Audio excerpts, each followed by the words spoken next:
Blessings, blessings, blessings, my sports to the bone people. Back at it again with another video. Thank you all for checking this one out. Hope everybody is doing okay. Hope you're all having a fantastic Thursday. All right, my people. So the CG United Super 50 Cup. It got underway yesterday. And I must say that the players are already giving the fans something to watch. Yes, the players are already putting in some work. We had a very close game last night.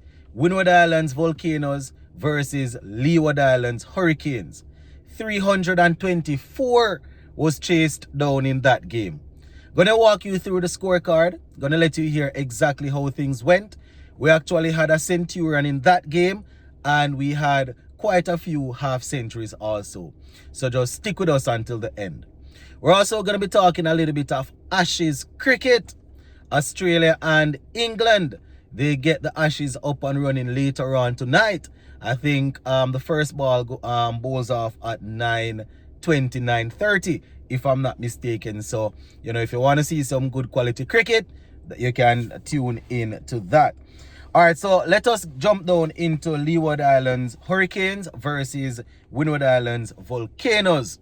This one, as I said, my people, was a closely contested game. Leeward Islands Hurricanes scoring 224 off 47.3 overs, and they probably thought they were going to get across the line with that. Winward Islands, they had a different thing or a different plan in mind. They actually got up to 325 for 8, winning the game by 2 wickets. So let's just walk through the scorecard real quick. So in that 324 for Leeward Islands, we had a centurion. Yes, my people. Kofi James getting 103 off 87. 103 off 87 balls. Very impressive.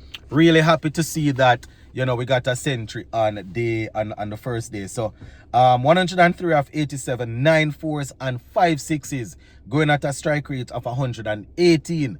And I must say, Kofi James, he has been putting the work over the last couple of seasons. So shout out to him. Now, his opening partner, Mikel Louis. Mikel Louis was also among the runs. He got 59 from 46. In that he scored 6 fours and 4 sixes, strike rate of 128. The pair put together 125 before they lost the first wicket. Yes, 125 before they lost the first wicket.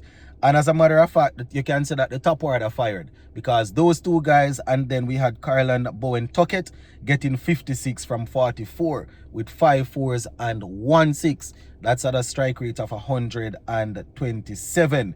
Captain Gore, he scored 15.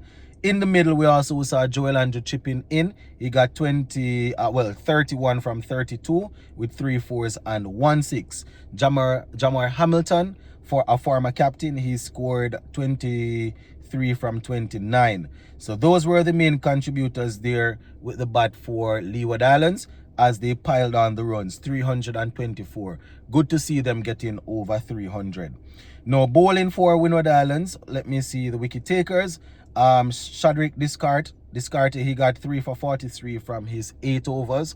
He was supported by Kenneth Dember, who got 3 for 56 from 10. Darren Ned also chipped in well. He got 3 for 53 from 8. Ned actually had a good game, my people, because as I said, those 3 wickets there, plus he did some work with the bat, which you will hear a little later. McKenny Clark picked up 1 for 58 from 7.3. So that is how that went. Now, in terms of the chase, Winward Islands, my people, they went right down to the wire. As a matter of fact, they got off to a slow start. Johan Jeremiah at the top, he didn't score. He was removed after 3 balls. Stefan Pascal and Teddy Bishop, the captain, they put together a little partnership and brought the score up a little. Well, not even brought the score, but got things started for them. Stefan Pascal, 40 from 43 with 2 fours and 3 sixes. Teddy Bishop, the captain, 32 from 38. But it was the guys in the lower order that really and truly made sure that they got across the line. Sunil Ambrose, he got 25 from 27. And then remember we spoke about Ned, Darren Ned, did well with the ball.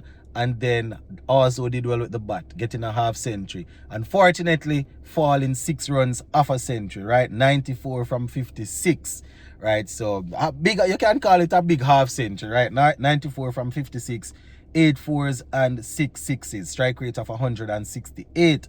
Also chipping in, we had Dylan Douglas, the wicketkeeper batsman, getting 61 from 46, and in that knock he had 6 fours and 3 sixes, going at a healthy strike rate of 133. Also chipping in, Gayston getting 17, McKenny Clark getting 22. McKenny Clark and Kenneth Denber, who got 7, remained not out to make sure that they got across the line there. So 325 for 8, chasing 324, winning the game by 2 wickets, my viewers and subscribers, in 43.5 overs. So Leeward Islands Hurricanes starting off, Winward Islands Volcanoes starting off the Super 50 with a bang.